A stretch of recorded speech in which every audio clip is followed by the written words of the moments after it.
ছোট্ট ছাতাটা। এই গল্প পরিচালনায় ও পরিবেশনায় গৌতম দণ্ডপাঠ। বৃষ্টি পড়ছে ঝমঝম করে। স্কুল ছুটির পর রিয়া একা দাঁড়িয়ে আছে গেটের সামনে। হাতে ছোট্ট ছেঁড়া একটা ছাতা। বাতাসে বারবার উল্টে যাচ্ছে। হঠাৎ পিছন থেকে এক কোমল কণ্ঠ। ছাতা ভেঙে গেছে? আমি কি তোমার সঙ্গে হাঁটতে পারি?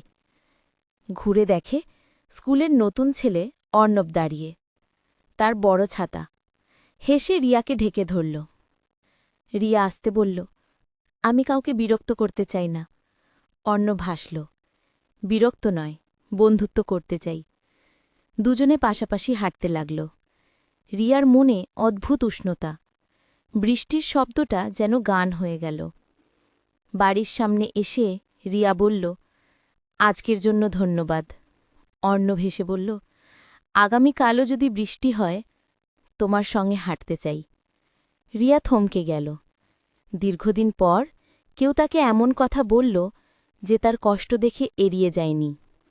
ছোট্ট ছাতাটা ভেঙে গেলেও সেদিন রিয়ার হৃদয়ে একটা নতুন বন্ধুত্বের আলো জ্বলে উঠল। প্রিয় বন্ধুরা, আপনাদের এই গল্প ভালো লাগলে পাশে থেকে আমাদের উৎসাহ দিন।